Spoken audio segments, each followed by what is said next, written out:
Hey friends, welcome to this edition of Core Foundation.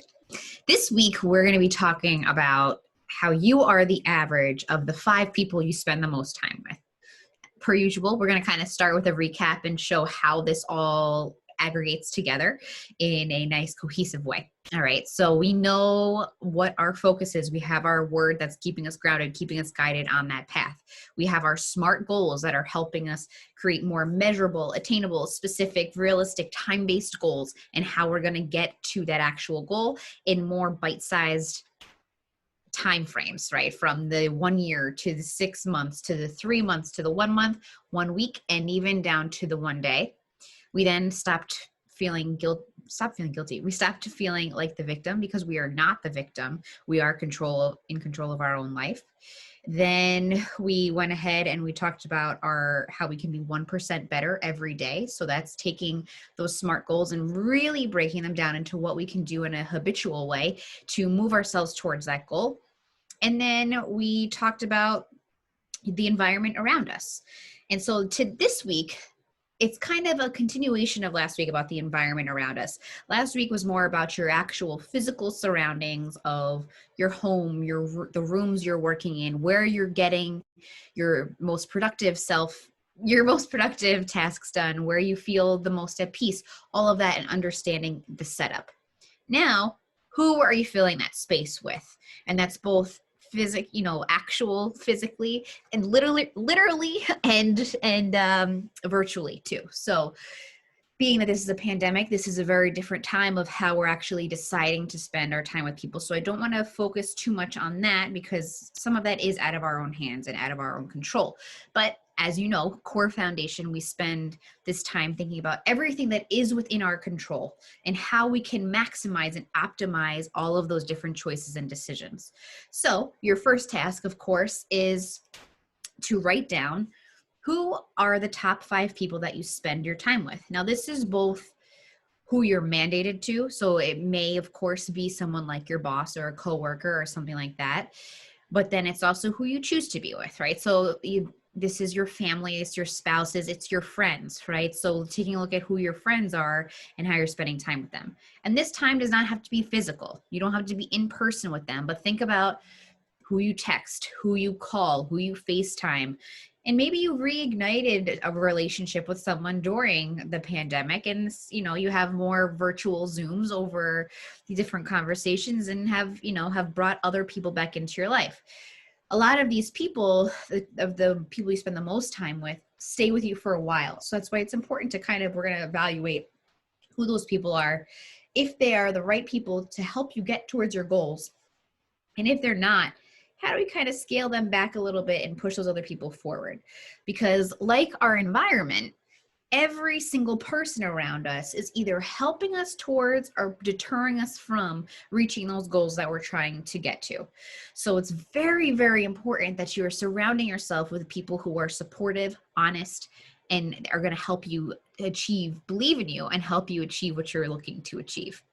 Okay, so this whole concept of the average of the 5 people you spend the most time with came from Jim Rohn. And it basically comes down to the same thing as the law of averages, right? So the law of averages is where any result in any situation is based on the average of the outcomes. So if you're trying to think about the average of your tests, it's your grade is based on the average of your test from all of the outcomes of your test. The same thing goes for if you're in a sports if you're playing any sport and you're in a competition, like that's going to be based off of all of the previous things as well. This goes the same for your physical and mental health as well. So your workouts, you are the average of your workouts. If you're not working out and then you do one workout, it doesn't mean that all of a sudden you're going to become fit. Right? Because the average of the times you didn't work out the other times are outweighing that one time. And that's the same as if you do always work out and then you don't work out for one day, that doesn't mean that all of a sudden you're going to become overweight and unhealthy because the other part helped to pull you up. Okay. This is the same for people. So think about when you wanted to get better at something. If you go back to the sports analogy, if you wanted to become better at, let's say, tennis, Are you going to play with someone who's worse than you? Or are you going to play with someone who's better than you? You're most likely going to play with someone who's better than you to help challenge you to become better yourself. If you continue to play with someone who's on a different level that's below you, what's more difficult? Like, how are you growing from that? What is actually, there's nothing challenging in that match for you that's helping to drive you up. So if you play with someone who's better and you play with someone who's worse, you will pretty much stay average as in between those two people, right? So you kind of get to see that. So this goes the same for all areas of your life, which is why this is key. Who the people that you hang out with and spend time with is key for your thinking, for your self-esteem, and for your decision making. So think about, I'm going to give you both the pro and the con of this. Think about if you are surrounded with a group of people who really, really build you up. They are very, very supportive. They tell you how wonderful you are. They say, great job with this. If that's how maybe it is at work, which I don't think that's really how it is at work for a lot of us. But if it is where everyone just tells you great job, and doesn't give you any actual constructive feedback, how are you going to grow from that? You're going to think you're the best that there is. Why are you going to try to do anything differently? Because everyone's telling you that's how great it is. That's not helpful either. But then at the same time, if everyone is just telling you how bad you are or how you're doing everything wrong, how are you going to feel like you've actually done something right and want to grow from that, right? So that's why you need this mix of people who they are supportive of you, but that they're honest, that they're going to help tell you how it really is, how you're really doing, how they really feel about how you are. And this is the same for your thinking. So this is kind of like, when you think about, and you watch things and you read things and whatever about families, how kids, they grow up in the environment that their parents put on them, right? So it's their thinking is based on how their parents have taught them to think. And then all of a sudden they fly the coop or they go to college or whatever it is, and their thinking goes completely to what their parents might think, maybe haywire, right? Because they're going in a completely different direction and thinking differently than they were surrounded by, or the average of what the thinking they were surrounded by all of those previous years. Not saying that one is right or one is wrong, but again, it's the average of everything that they're hearing now that they're kind of taking that in and making their own decisions. And this goes the same for their decisions. So I'm going to take it back a little bit more to the social side of the decisions, and where this really comes down to being key for your personal growth and you achieving these goals that you're trying to achieve. This really comes into play with friends. And again, we're going to take the pandemic out of the equation for this and kind of go back to our normal situation of hanging out with people. Say you want to achieve something, you're trying to study for something, it requires a lot of your time, it requires a lot of your energy. You need to stay focused in order to keep yourself on track. And then you have friends who invite you to go and hang out, and you're just going to go and drink for the night. What's the pro and the con of that? Well, yes, you do need to relax. You do need to make sure that you unwind and you have your own fun time as well. But what is that doing for your end goal? Are they helping? Do they understand? Do those friends understand what you're trying to achieve? Why? And more importantly, going back to our first week, why you're trying to achieve it in the core of who you are and your intentions that you have set for yourself. Do they understand that? Because if they do, they should encourage you to go ahead and go work on what you're working on. But if they're just going ahead and say, come on, like, why are you going to come get drunk with us? They're not really helping you become who you want to become.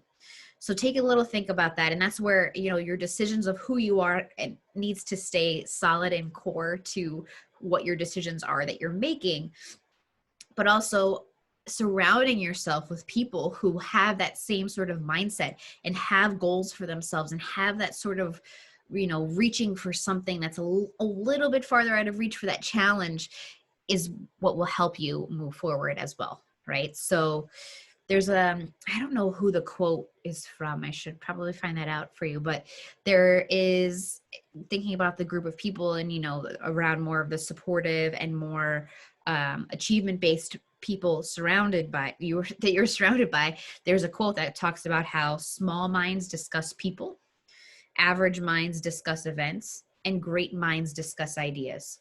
So again, take a look at those 5 people that you're spending the most time with. What are you guys discussing? Do you guys really know each other? Do you guys really know what each other's intentions and focus and hopes and dreams are for each other? Or are you just discussing what you saw on the news and getting wrapped up in all of that, that again, we really don't have any control over? Yes, it's important to understand what's going on, but to wrap ourselves up in that and waste our breath and our time to continue to talk about it and worry about it, it's not helping move us forward personally in our growth and development. And then or are we just discussing people? Are we talking about gossip? Are we talking about, who wore what or how so-and-so doesn't look good anymore or whatever happened? Like, what are you actually discussing? So think about the other next activity that you have here is to think about who you admire.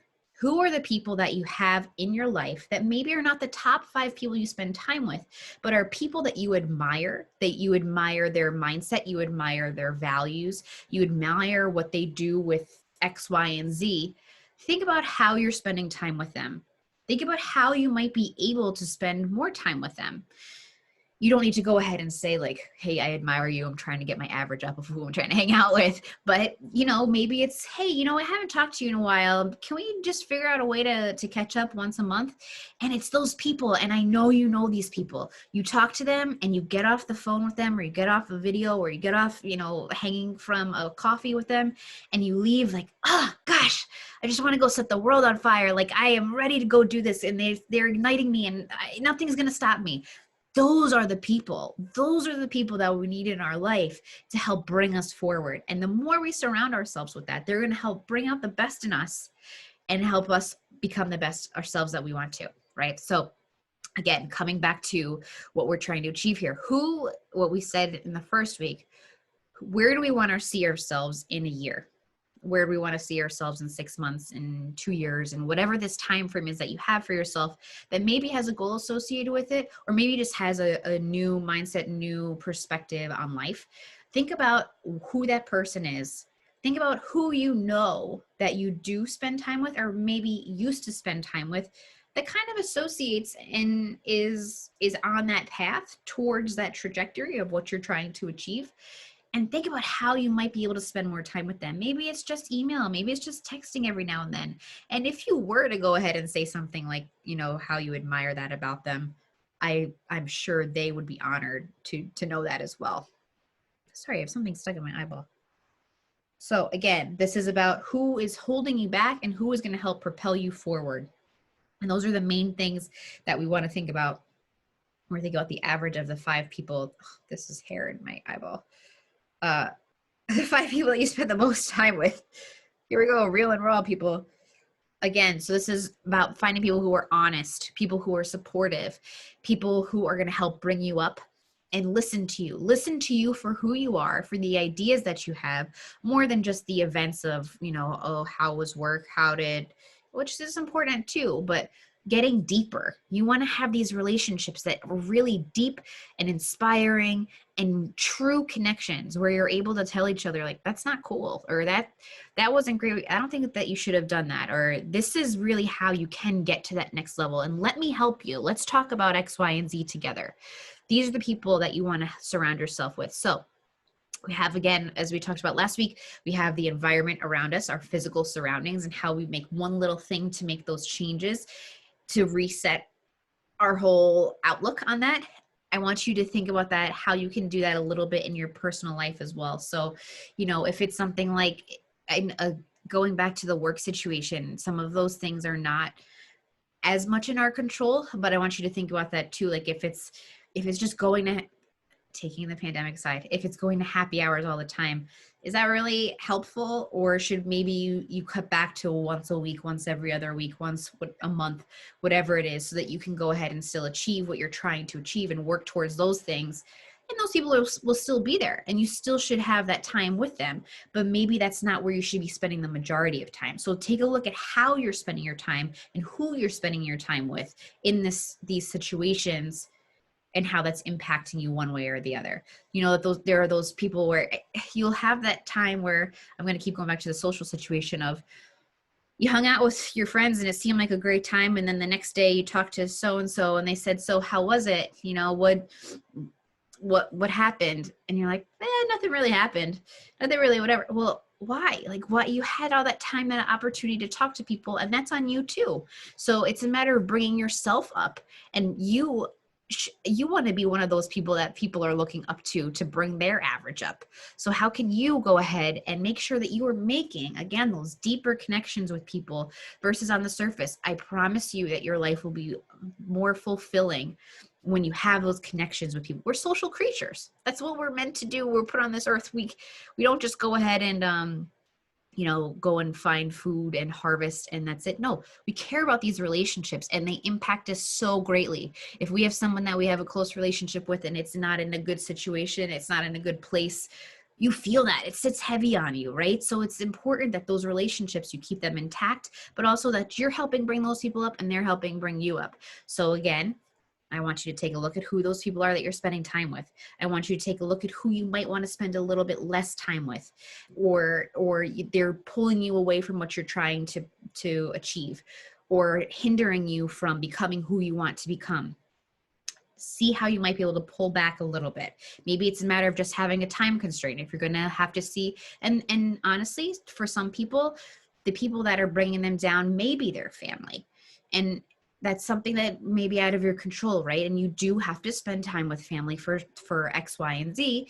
But maybe that means you're going to set that time where you're going to get there at X, you're going to leave at Y, and that'll make you in a better place.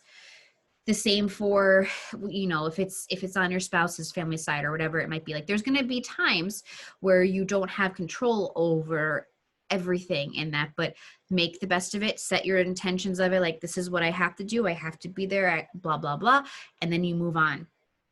And more importantly, this is about when you have that free time or time that is in your control, who are you choosing to spend it with? How are you going ahead and moving yourself closer to who you want to become? So I hope that you have a supportive family, and I hope that you have supportive friends, and that looking at something like this of the average of the 5 people is something that makes you feel good inside of, I have a great support system, I have great people around me.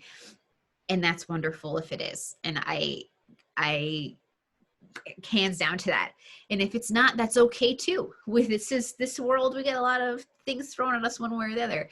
So, but I want you to go ahead and take a look at that and see how you might be able to change it. I hope that you can find those little ways to pull yourself away and push yourself forward based on the right people that are going to push or pull you in the right direction. And if you have any questions about this, of course, you can always reach out to me. I would love to be one of your people to help bring you up. And from that, I believe in you. I believe that you have everything that you need to create the environment around you, to surround yourself with great people, and to become the person that you want to become. So I will leave you with that, and I will talk to you all next week. Bye, guys.